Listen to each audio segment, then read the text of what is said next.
Bom, vamos lá, pessoal. Esse encontro, a motivação principal para fazer ele foi a partir de uma conversa com o Pedro, né? De vez em quando, com menos frequência do que a gente gostaria, né, Pedro? A gente se encontra e tem conversas bem profundas e conversando sobre os nossos próprios dilemas éticos, morais, pessoais, né, que a gente troca. Eu tive a ideia, Pedro, vamos falar sobre isso, né, porque isso é um tema tão interessante, um tema tão rico e um tema relativamente tão pouco explorado ou falado abertamente.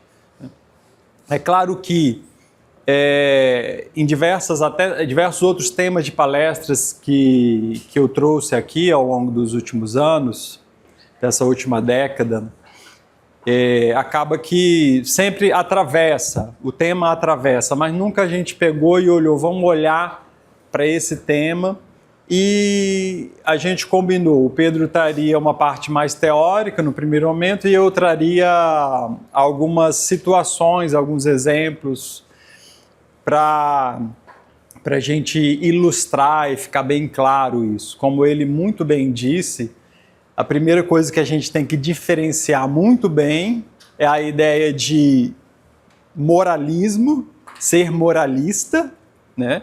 Ou de moral. E o Jung, um dos livros das obras completas que ele explora isso com um pouquinho mais de profundidade, é um livro chamado Civilização em Transição, os capítulos 16 e 17. No primeiro, no 16, ele vai falar sobre a consciência moral e os aspectos dessa consciência moral e dessa relação do inconsciente e do ego. E no segundo, ele vai falar sobre o bem e o mal propriamente dito e como isso influencia. Na verdade, esse segundo capítulo é uma conferência que o Jung dá participando de um evento que ele foi chamado e ele faz alguns comentários sobre o tema que estava sendo explanado na época, no momento ali. E eu queria começar exatamente trazendo essa ideia que ele traz. Porque quando a gente pensa em moral, uma das primeiras coisas que vem à mente é a educação que a gente recebe ali diversos valores morais e muitas vezes ainda, querendo ou não muito fortemente, valores religiosos. E existem diversas religiões, embora no Brasil majoritariamente as religiões são baseadas no cristianismo, existem diversas religiões e, infelizmente, ao longo da história da humanidade, muitas guerras santas foram acontecendo e diversas guerras religiosas até hoje acontecem, né? A gente pode observar ali a região da faixa de Gaza, é uma eterna guerra. Não sei nem se algum dia não houve guerra lá, desde os tempos mais antigos. Então, o que é, né, esse bem e esse mal? O Jung ele propõe uma visão um pouco diferente dessa visão dogmática, rígida, de o que é bem, o que é mal, o que você deve seguir, o que você não deve seguir, e como é que isso interfere no nosso processo de individuação, como o Pedro estava dizendo. Essa guerra entre o bem e o mal, na verdade, ela vai existir mais dentro de uma visão religiosa. Mas se a gente pegar, por exemplo, textos hindus, um que eu particularmente gosto muito é o Ramayana, que é a história de Rama. Dentro do hinduísmo, há a crença que Rama era o próprio Deus Vishnu que encarna para viver uma experiência de aprendizado e para passar para né, o seu povo, um ensinamento também. E o que eu acho interessante é que Rama, ele se casa com Sita, ele seria o próximo a ser o rei, e por uma obra ali dos demônios, né, dos Rikshasas e dos Asuras, ele há um envenenamento de uma das esposas do rei que fala: por que o seu filho também não pode ser rei? E essa mulher pede então para esse rei, e ela tinha esse crédito, e ele, com o coração partido, fala que Rama não seria o próximo rei.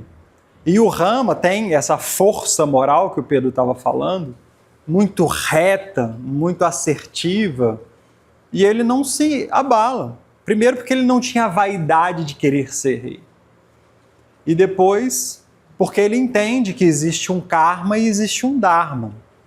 E o que eu acho interessante no hinduísmo, e eu acho que isso já é uma lição interessante, pelo menos provoca uma reflexão, é que nem os deuses escapam do karma. E existe uma explicação, porque Vishnu precisa passar, enquanto Rama, por essas situações. Então ele vai para um exílio, e ali no exílio, Sita resolve ir com ele, e aí Ravana, um Rakshasa, um demônio, ele pega e rapta Sita. E Ramayana é uma epopeia, assim como Pedro citou a Odisseia, que é uma epopeia de Odisseu. Aqui a gente tem o Ramayana, que é uma epopeia de Rama. Ele vai ali fazer todo o movimento de resgatar Sita. A velha fórmula da jornada heróica. Só que no final, quando ele finalmente encontra Ravana e eles vão discutir, Ravana dá uma lição moral em Rama. O demônio dessa cultura dá uma lição moral no Deus dessa cultura, no Deus encarnado dessa cultura. E ele explica as razões kármicas de por que ele estava passando por tudo isso. E ele se coloca como um agente do karma.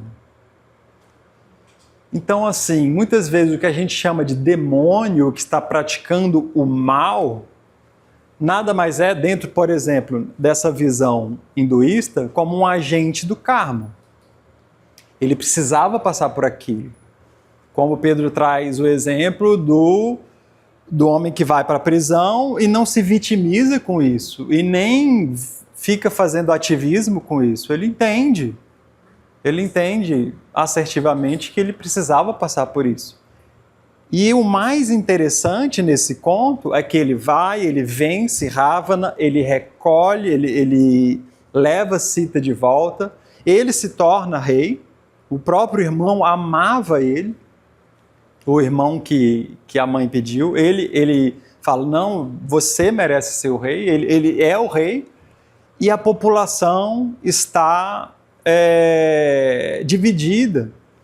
E chega o Rama e pergunta aos seus súditos: por que a população está assim?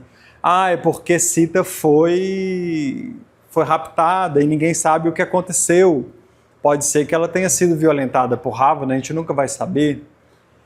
E esse rei que passou por toda essa epopeia, ele deixa Sita aí, né? Então, assim, o que é o certo e o que é o errado?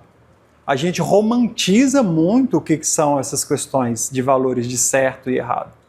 E o Jung vai fazer uma distinção, que vai ficar claro nos textos que eu vou trazer aqui, nos exemplos que eu vou trazer aqui, mas só introduzindo o tema.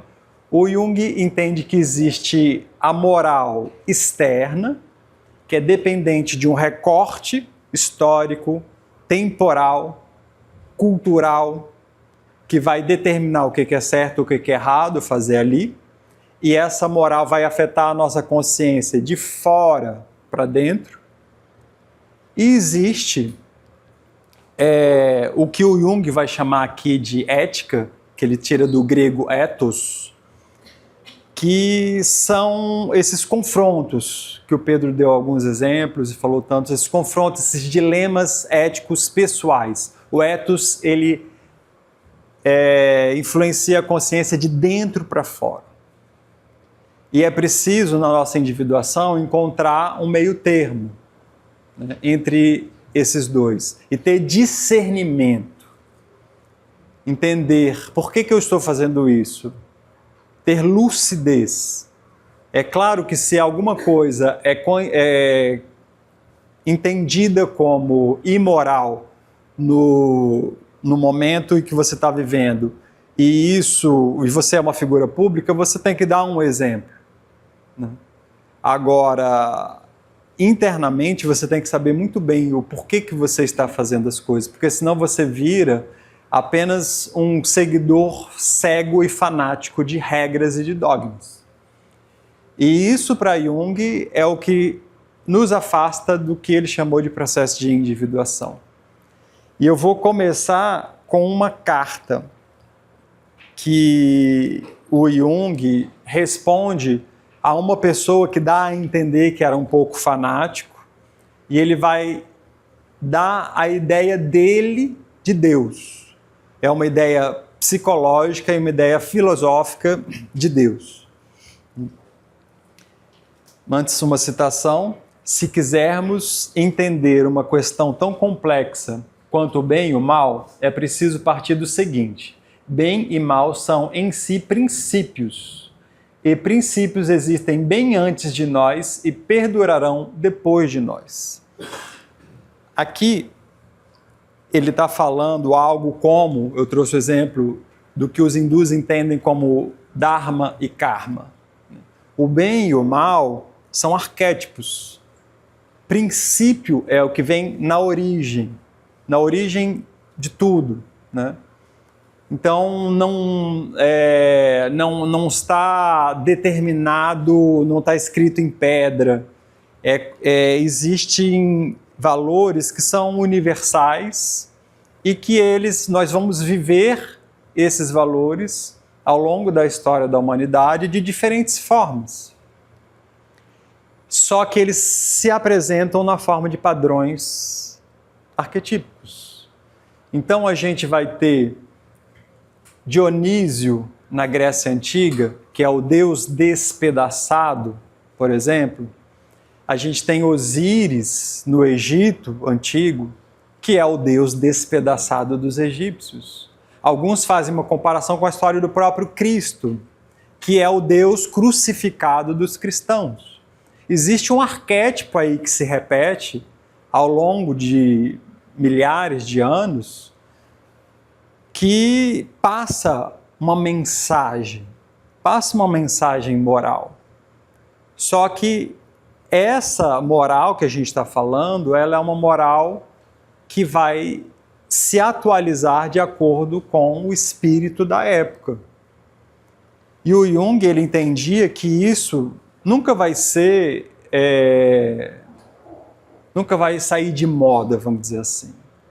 Vão mudar as imagens arquetípicas, mas a base arquetípica não muda. É como um leito de um rio, que ele traz a comparação, ou como o floco de neve.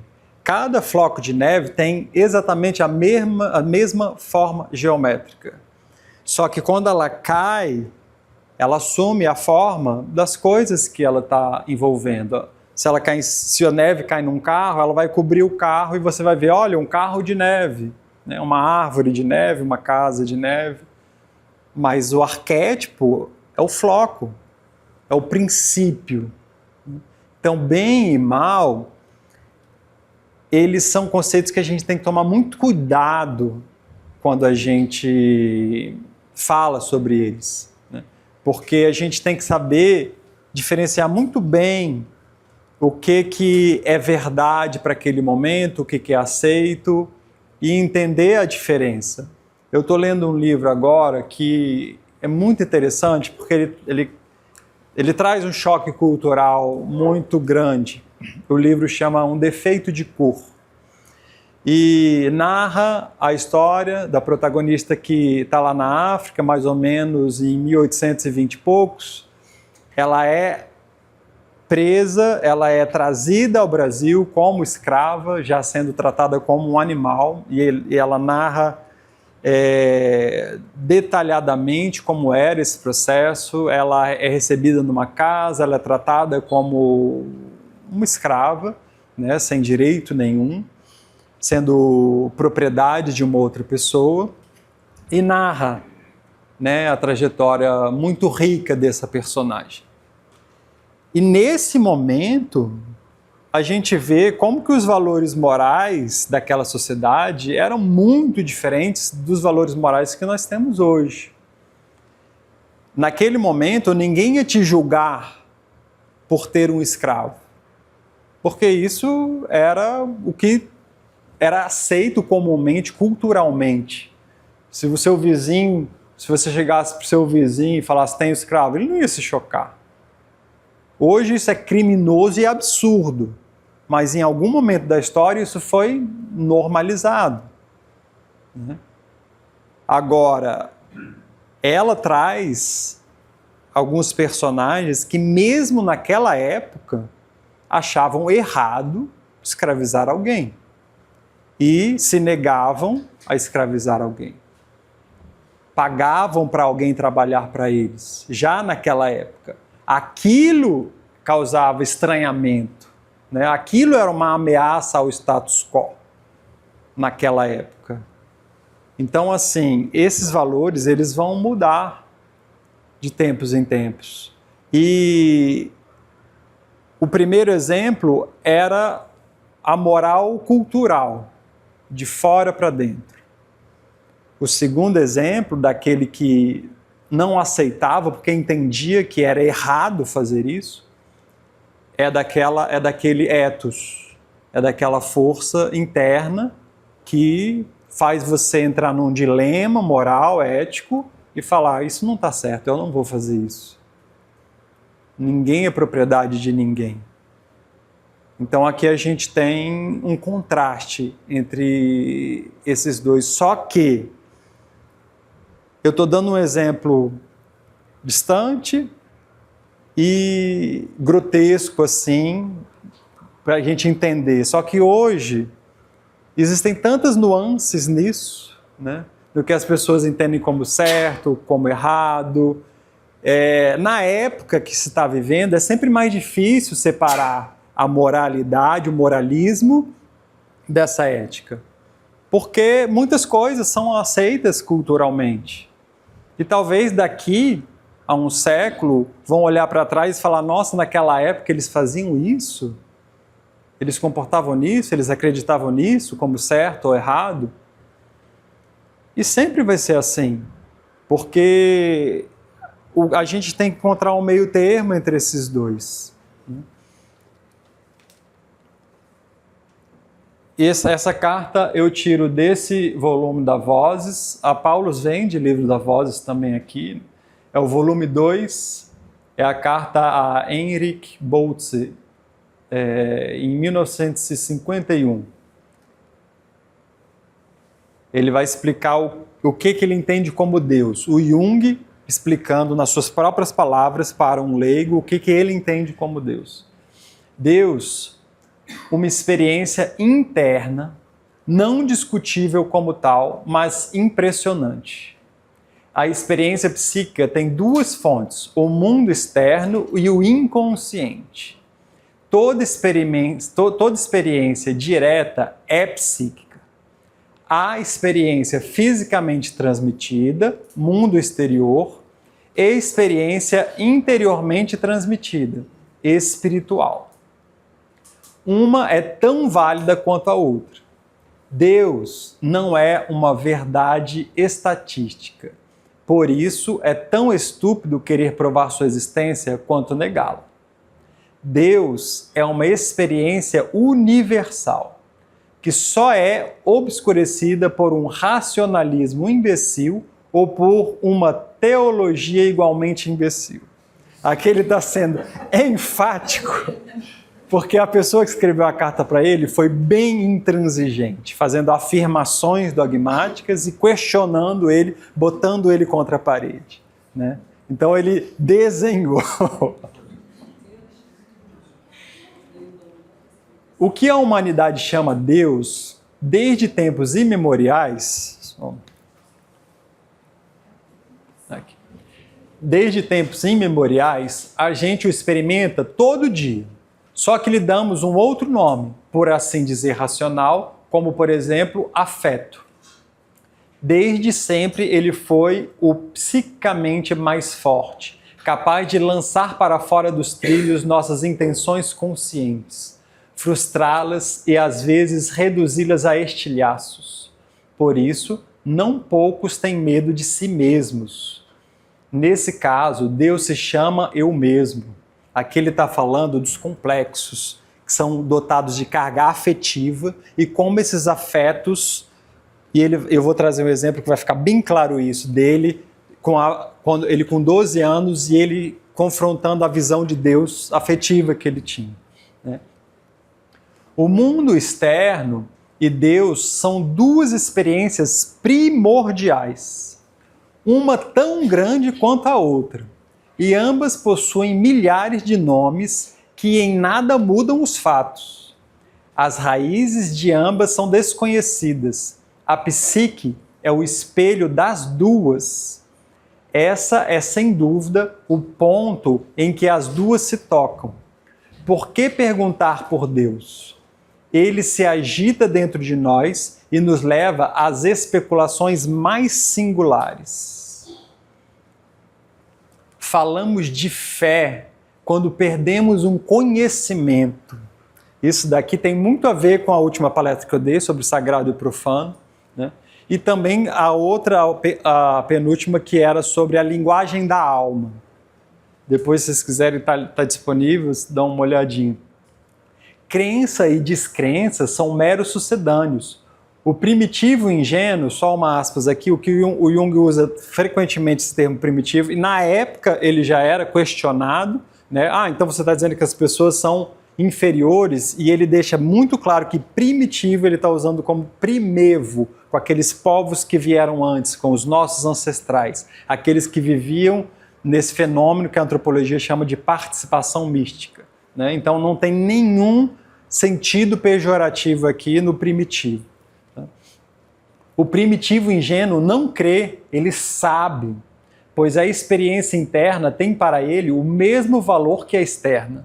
Um dia, numa reportagem da BBC Londres, que ficou bem famosa, inclusive ela tem na íntegra no YouTube, vejam, perguntam para Jung, você acredita em Deus?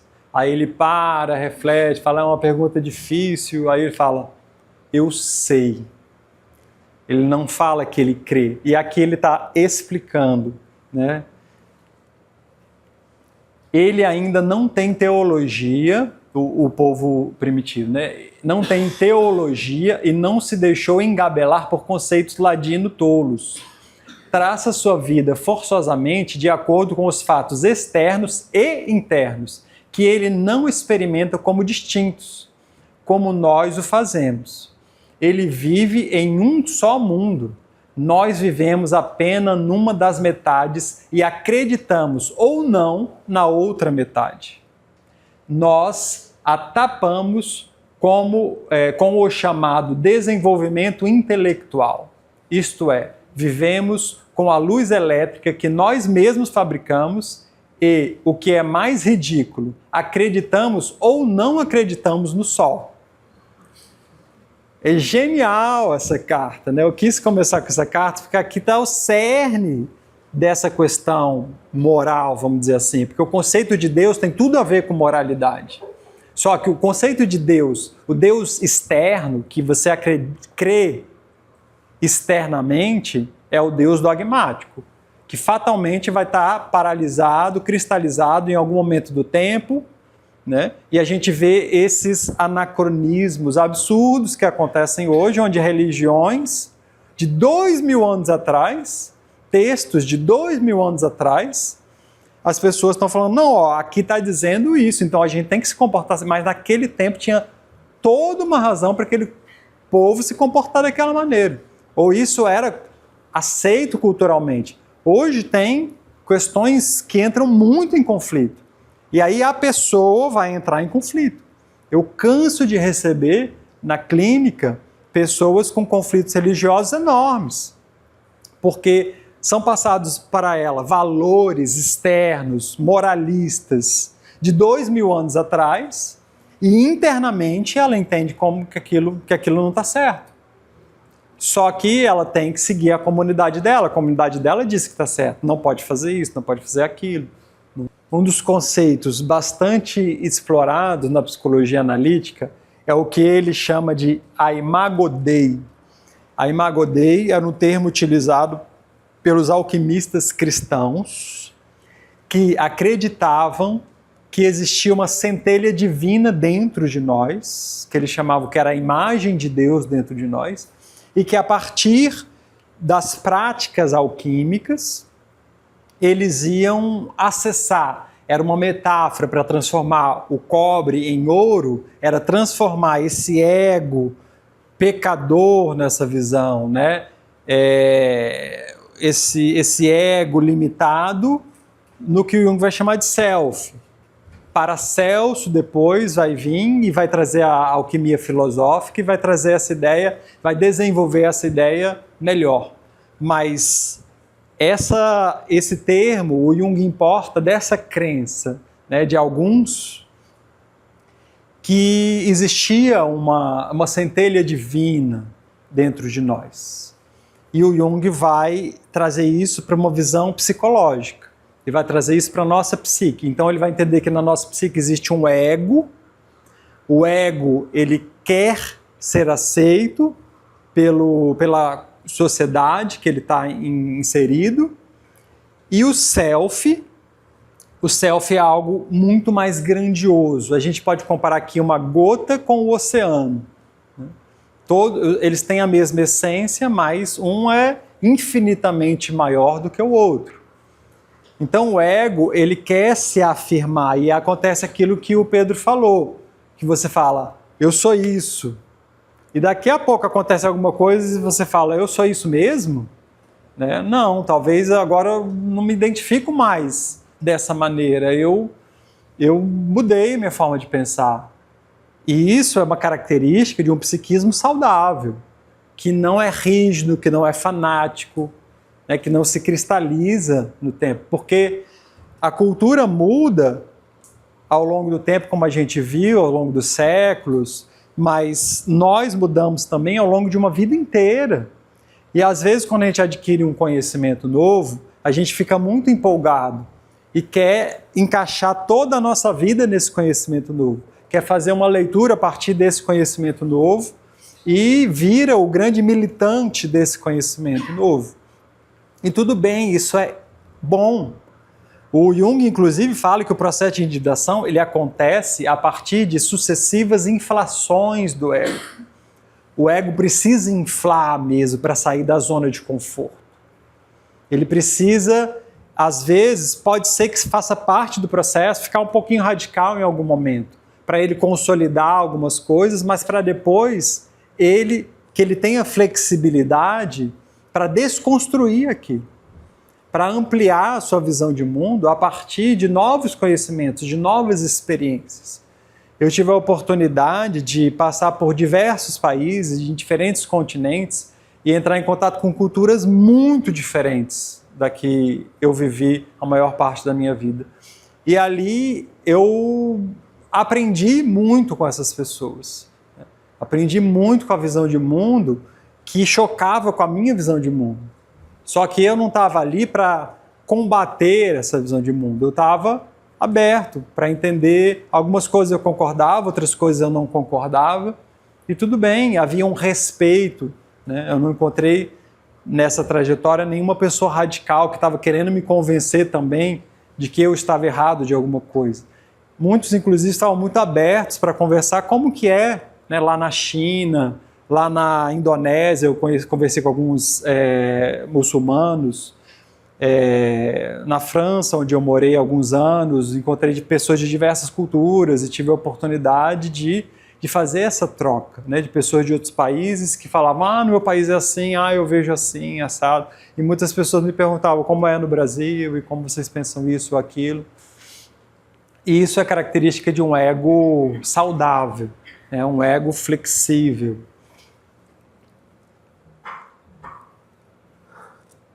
Aqui um trecho desse próprio livro, Civilização em Transição, onde o Jung fala sobre essa, mais tecnicamente, mais formalmente, né, sobre essa imagem de Deus. Trata-se de um mal-entendido quando me acusam de ter criado um Deus imanente e, portanto, um substituto de Deus. Eu sou empírico e, como tal, posso demonstrar empiricamente a existência de uma totalidade superior à consciência. Esta totalidade superior é percebida pela consciência como algo luminoso, como tremendo e fascinante. Este si mesmo nunca estará no lugar de Deus, mas talvez possa ser um receptáculo da graça divina. O que o Jung está querendo dizer? Ele está dizendo assim, acontecem fenômenos que são inexplicáveis para a nossa razão no mundo. Ao longo da história da humanidade sempre aconteceu. Isso tem registros, nós temos registros históricos e isso continua acontecendo, né? Alguns chamam de milagres, né? Outros são... O Jung fala de sincronicidades, eu tenho uma palestra só sobre isso também. Esses fenômenos que confrontam a nossa visão racionalista, às vezes reducionista e materialista, eles nos provam que existe algo além. E isso acontece coletivamente, como também acontece individualmente. Quando nós estabelecemos essas verdades absolutas para nós mesmos e ficamos presos e rígidos, o inconsciente vai constelar, é o termo que o Jung diz, né? Ele vai mover um afeto que vai provocar você através de sonhos, através de pensamentos obsessivos que não cessam, através de sintomas neuróticos. Isso vai se materializar na nossa vida. E você vai viver um dilema ético, né? Um dilema moral, e você vai ter que fazer uma escolha. Eu continuo rígido ou eu me flexibilizo um pouco e me abro para viver essa experiência? Porque se você está aberto ao diálogo com o inconsciente, ele estabelece uma relação saudável com você. Mas o que o Jung mostra é que quando a gente se fecha e fica muito rígido, aí sim acontece aquilo que o Pedro falou, do inconsciente vir tomar você. E aí sim as consequências são muito mais desastrosas, vamos dizer assim. E aqui eu vou trazer uma experiência que o Jung viveu aos 12 anos de idade. Só contextualizando, o Jung, ele viveu na Suíça, e ele vinha de uma família de protestantes. O vô dele foi presbítero, o pai dele era presbítero e ele estava destinado a ser presbítero, né? Assumir uma função importante e de guia naquela comunidade protestante onde ele viveu. E era uma família que tinha um certo reconhecimento, né? Então, era um peso muito grande. Esses valores morais dessa imagem de Deus externa, cheia de regras que era preciso ser seguido, pesava muito para uma criança de 12 anos. E o Jung narra um dia que ele estava andando e ele está passando num dia lindo. A narrativa dele é bem interessante, como ele traz também. Num dia lindo, um céu azul. Ele está caminhando, ele passa do lado da catedral e a catedral está esplendorosa. E ele começa a ter uma visão. E ele vê o trono dourado de Deus em cima da catedral. E ele está sendo levado por essa visão. E, de repente, a visão começa a ir para um lado que ele começa a questionar. E aí ele para e segura aquela visão. E aí ele começa a entrar num conflito ético enorme, porque ele fala, eu não posso deixar essa visão acontecer, que é isso? Eu estou indo para o caminho do mal, eu estou sendo tentado pelo demônio, né? Isso daqui, se eu deixar esse pensamento acontecer, eu vou ser condenado à danação eterna no inferno. Eu não posso deixar isso acontecer. Só que o pensamento, a imagem não cessa. Quando ele se distrai, ele faz alguma coisa, quando ele para, a imagem volta e ele luta contra essa imagem. Ele luta e diz que passa uma noite, 2 noites. Na 3ª noite, ele está exausto de lutar contra essa imagem. Ele está muito exausto. E aí ele começa a tentar chegar em uma forma de explicação. E ele volta lá em Adão e Eva. E ele fala, tá, Deus criou tudo. Vamos voltar para o início. O início é Adão e Eva. E eles tinham uma única regra. Não comer do fruto proibido. Da árvore do conhecimento do bem e do mal. E o que eles fazem? Exatamente o que não era para fazer. Então, assim, Deus, que é tão onipotente, que tem essa onisciência, como que ele não sabia de onde vem?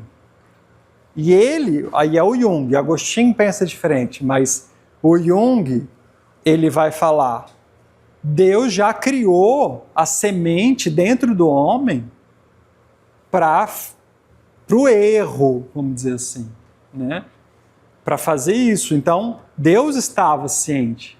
E aí, quando ele entende que, desde lá do início, né, onde o máximo que ele conseguiu voltar, as pessoas já erravam, já faziam algo que não era o esperado de Deus, ele entende que Deus, de alguma forma, já esperava que você fizesse isso, ou que você pudesse fazer isso.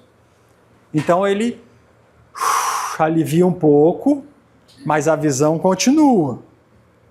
E ele fala, então, da mesma forma que Deus já sabia que Adão e Eva iam comer do fruto proibido, Deus está me colocando à prova aqui. E é Deus que está me mandando essa imagem. E eu vou deixar essa imagem acontecer. E aí, reuni toda a coragem como se fosse saltar nas chamas do inferno e deixei o pensamento emergir. Diante dos meus olhos, ergueu-se a bela catedral e em cima o céu azul. Deus está sentado em seu trono de ouro, muito alto acima do mundo. E debaixo do trono, um enorme excremento cai sobre o teto novo e colorido da igreja. Este se despedaça e os muros desabam. Então era isto. Senti um alívio imenso e uma libertação indescritível. Em lugar da danação esperada, a graça descera sobre mim. E com ela a felicidade, uma felicidade indizível, como jamais conheceram. Chorei lágrimas de felicidade, de gratidão, porque a sabedoria e a bondade de Deus me haviam sido reveladas, depois de me haverem sujeitado a um impiedoso rigor. Fora como uma iluminação. Muitas coisas que antes não compreendera tornaram-se claras. Fizera a experiência que meu pai não tinha tentado, cumprir a vontade de Deus, a qual ele se opunha pelas melhores razões e pela fé profunda. Por isso, nunca vivera o milagre da graça que cura e que torna tudo compreensível. Tomara, por regra de conduta, os mandamentos da Bíblia, acreditando em Deus como a Bíblia exige e como seus pais o haviam ensinado. Mas não conhecia o Deus vivo, imediato, que se mantém livre e onipotente, acima da Bíblia e da Igreja, que chama o homem à sua liberdade e que também pode obrigá-lo a renunciar às próprias opiniões e convicções, a fim de cumprir sem reservas a sua vontade. Quando põe à prova a coragem do homem, Deus não se prende a tradições, por mais sagradas que sejam. Em sua onipotência, cuida de que nada realmente mal resulte dessas provações. Quando se cumpre a vontade de Deus, não há dúvida que se segue o bom caminho. Ele subverte uma lógica religiosa externa aí, né? Ele está dizendo que esse Deus que externamente as instituições colocam como um Deus fixo, de regras fixas e rígidas, dentro de nós, quando ele fala com nós, com a gente, ele é muito diferente. Ele vai falar com cada um de uma forma muito particular. E cada um vai viver uma experiência única. O que ele precisava viver ali era isso, para viver a história dele, para ver o mito pessoal dele. Ele precisava desconstruir, né? É como se, em linguagem figurada, é como Deus está cagando para essa imagem dessa igreja rígida, né? Ele entendeu a verdadeira essência de Deus. E que Deus fala com a gente de dentro para fora, através do ethos. E não é um Deus moralista que vai te julgar e te condenar eternamente no inferno por causa de uma ou de outra atitude. Que inclusive a gente já viu que ao longo do tempo vai mudar muito. Hoje você é condenado ao inferno se você tiver um escravo. Antigamente os próprios padres tinham escravos, né? Então, esses valores morais externos mudam. Por que Deus tem que ficar preso a uma imagem? É essa a grande questão, e isso é que influencia nesse sistema moral que o Jung questiona, né? E ele fala que existe um paradoxo dessa voz interior, que ela nem sempre vai se manifestar da mesma maneira. Ele usa, inclusive, o Jung adora textos palavras em grego e em latim. E aqui ele usa a vox Dei, a voz de Deus, que fala dentro de nós. E ela é paradoxal, da mesma forma que o Deus do Velho Testamento é paradoxal. Porque, para Ló, ele fala, saia daí e não olhe para trás. E ele dizima Sodoma e Gomorra. E a mulher de Ló olha para trás e vira uma estátua de sal. Esse mesmo Deus, da mesma forma, pede para Jonas pregar em Nínive. Jonas entra num conflito moral, ético, do seu desejo contra a vontade de Deus, e ele perde. Ele é jogado no mar, ele entra na baleia, ele é cuspido na praia de Nínive, e Deus reforça, pregue para esse povo. Ele está se desviando do caminho. E ele vai e prega, e ninguém dá ouvidos a Jonas. E ele sobe numa montanha, olha e fala, olha Deus, ninguém me ouviu, manda bala. Dizima como você fez em Sodoma e Gomorra. E aí Deus fala, não, dessa vez não. Vamos dar outra chance para esse povo, né? Então que Deus é esse? É um Deus que não se curva à vontade do ego. Por isso que o Newton Bonder, ele fala que de certa maneira a gente subverteu a relação que a gente tem com Deus. Como se Deus vai fazer o que eu quero. E eu vou fazer isso, isso e isso, e Deus vai fazer o que eu quero. E o Newton Bonder, como um rabino, né, muito sábio, fala, mas não é Deus que tem que fazer o que você quer, você é que tem que fazer o que Deus quer. Né? Então não dá para subverter essa lógica. E aqui o Jung vai falar sobre sonhos. Uma das formas que esse Deus do Jung, né, fala com a gente é através dos sonhos. E ele vai trazer 2 exemplos. Foi feita a um comerciante uma oferta que parecia absolutamente séria e honesta. Demonstrou-se mais tarde que ele se envolveria em um caso grave de fraude se tivesse aceito a oferta. Na noite seguinte ao dia em que recebera a oferta, que, como foi dito, parecia honesta, sonhou que suas mãos e antebraços estavam cobertos de uma lama preta.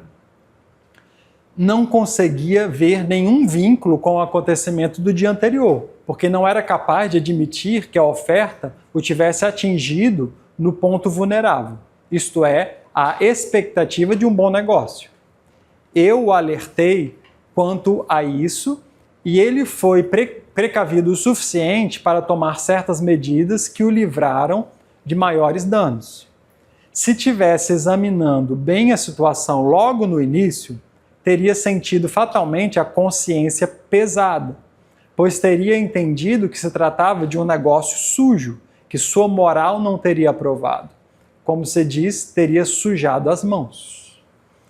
Aqui ele está dando um exemplo quando ele fala que essa voz interior fala de forma reta, clara, assertiva, né, que nós entendemos, porque essa pessoa tinha uma moral, ela não era corrupta, ela não era desonesta, ela não era dada a fazer negócios escusos.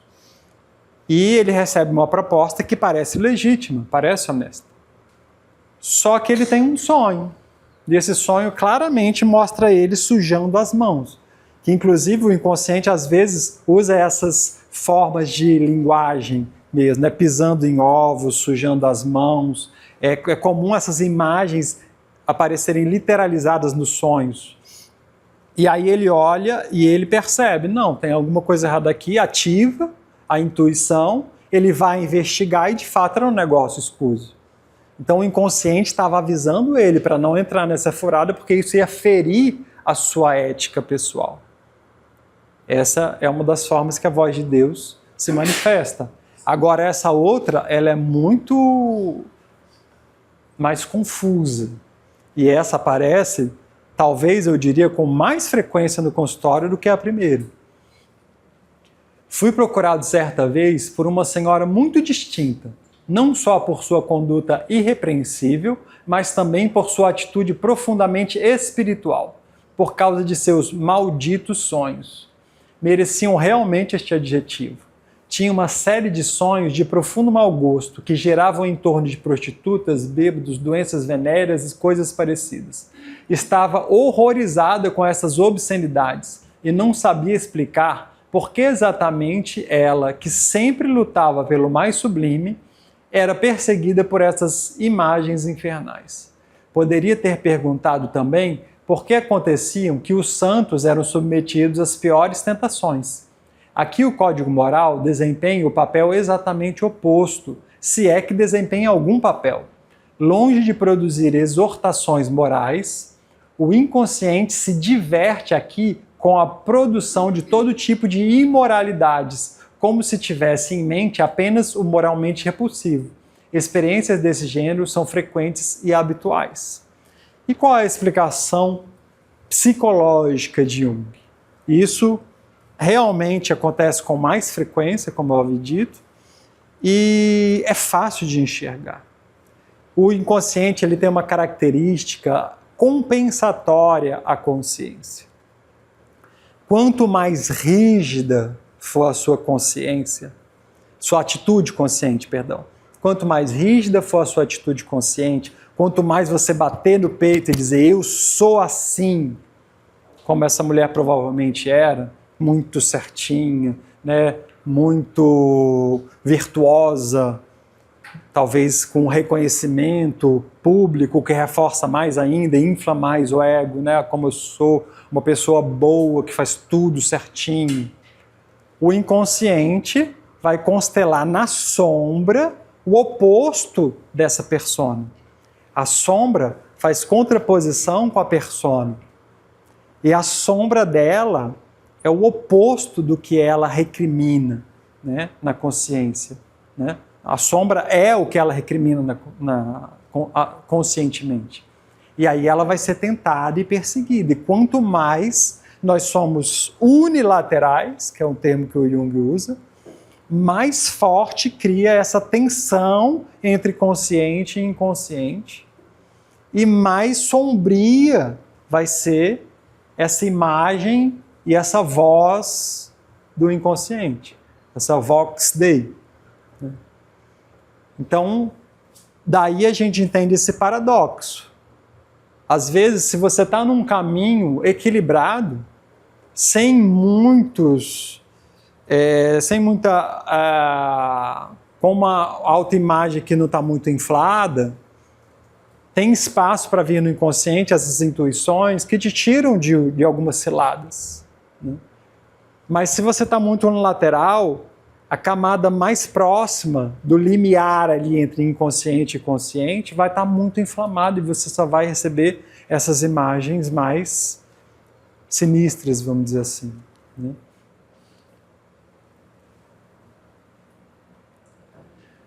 Quando examinamos do ponto de vista psicológico, o conceito e o fenômeno da consciência apresentam duas situações distintas. De um lado, a lembrança dos e da admoestação pelos costumes, mores, do latim, e, de outro, o conflito de deveres e sua solução através da criação de um terceiro critério. Aquele é o aspecto moral. E este é o aspecto ético do ato da consciência. Aqui é uma citação que resume isso que eu acabei de explicar para vocês, trazendo esses dois exemplos. Né? Vamos ver agora um vídeo curtinho, onde mostra como é que isso acontece, até de uma forma sutil na nossa vida, né? Porque, às vezes, quando a gente está trazendo esses conceitos, as pessoas têm dificuldade de se enxergar nos exemplos, né? E entende que é só com coisas muito grandiosas que isso acontece. Mas, na verdade, não. Acontece no dia a dia. Nós somos provocados no dia a dia por essas questões. Lá na história do Jung, ele está se confrontando com um valor importante, significativo na vida dele. Mas esse mecanismo ele não acontece só nessas grandes questões existenciais que nós temos. Ali, o que o vídeo mostra, então? Um japonês que acaba de se aposentar, passa a vida trabalhando, seguindo as regras culturais, morais, e o Japão ele é bem rigoroso nisso. Os japoneses são bem certinhos, vamos dizer assim, né, aos nossos olhos. E ele se aposenta e ele vai almoçar, vai caminhar. Esse é o primeiro episódio, é logo o início do primeiro episódio. E ele vai redescobrir como é viver a vida, porque a vida que ele conhecia é a vida de trabalho, seguir hora, fazer tudo certinho, como diz os mandamentos, né? Como a gente fala na linguagem comum. E aí ele olha e vê o quadro, temos cerveja gelada? Aí ele fala, opa, eu quero uma cerveja gelada, o desejo vem. E aí vem a voz externa, moral, não, beber em pleno meio-dia? Como assim? Não, isso é errado. Vem essa ideia de um errado genérico, não faça isso.